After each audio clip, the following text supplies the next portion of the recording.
I received a message from a guy who I'd lost contact with for many years until he'd messaged me on Facebook.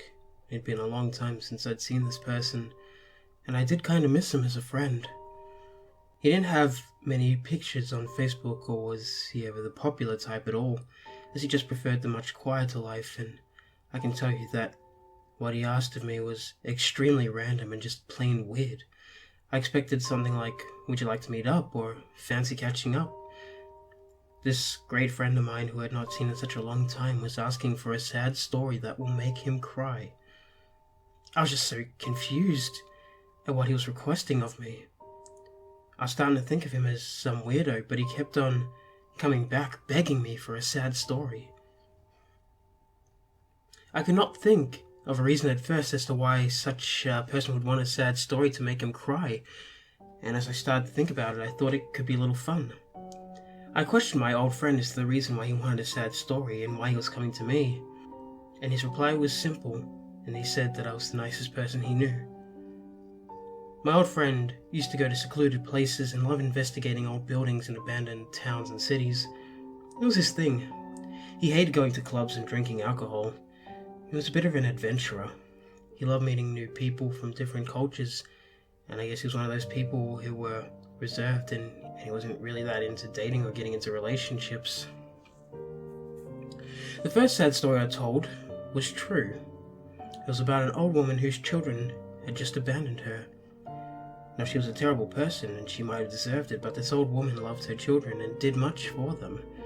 But she was abandoned and all alone. I told to my friend in much more detail, and he thanked me and told me that it worked and it made him cry. I did not really know what to say to him, but he asked again if I could tell him another sad story for another time. I agreed. The second sad story, which was also true, was about a baby that was left abandoned on the streets, and that baby had passed on. The other details are gruesome, and my old friend thanked me even more as the stories made him cry even more than the last one.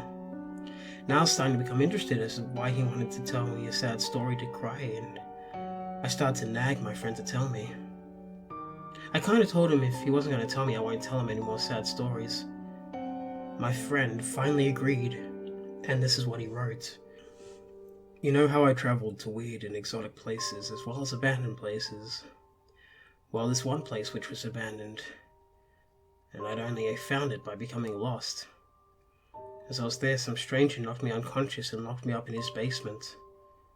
As my friend typed all this, the hairs on my body stood up, and I questioned him even more, saying things like, "Why didn't you call the cops?" or "Why don't you search for sad stories online?" and "Why don't you search for help online?" And my friend's answer was this: "I have no idea where I am to explain to a police officer, and the other victims did try to call the cops, but they are now dead. I'm in some secluded area which is heavily booby-trapped, and I dare not search for help online, as my abductor will know straight away and will do terrible things to me, even in death. Also, I'm using my abductor's computer down in his basement, as he allowed me to use it, but also setting rules. And also, I prefer a sad story coming from a human being rather than just reading it online. It gives more effect, if you know what I mean." I replied straight away, once again, and demanded more answers, like how his abductor will know and why he's even allowed his victims to use computers. It just seems so strange. And my friend replied once again, "Look, if I was to tell you or even try to describe to you the place I'm in, or mainly my whereabouts, he will get angry. To be honest, he's reading this message right now. He's monitoring what I'm doing and how he knows who to look for. Which is how he knows who goes looking for help and why he allows his victims to use his computer. It gives him a better reading of our psyche and how we are affected. I would also say it's his way of creepy niceness, just to creep us out. Even if I did escape from the basement, just going outside is hard enough with traps laid down all over his large land. I'm not sure which country I'm even in now, as he moves his victims from place to place and warns us of the type of land he's taking us to. I was freaked out when my friend said his abductor was monitoring his computer use, and another question I had to ask was why he needed a sad story. I mean, him being abducted and taken to different strange, unknown places, which are full of traps, where his actions are being monitored by a psychopath, is sad enough. It would make me cry. I also wanted to know what will eventually happen to him. My friend messaged me. Well, he decided he wanted to watch me starve to death. I'm so skinny, but I found this mini Robertson squeeze squash, which is an orange flavor, which is a bit smaller than your hand. I need water though, to mix it and drink it. And I'm using my tears as my only water, which I mix with the mini orange Robertson squash, which is why I needed sad stories. I used to cry at the present situation I'm in, but I have accepted my fate now and it doesn't make me cry anymore, which is why I need the sad stories from elsewhere. I know what you're thinking. This is just crazy. My friend is imprisoned in an unknown basement, surrounded by booby-trapped land, his abductor constantly monitoring him. And I assume his abductor allowed him to have a small Robertson squeeze squash, and for those of you that don't know what it is, I'm sure you can Google it. And my friend is using his tears as the water for this thing, his only source of water. I think his abductor is enjoying his desperation and struggle.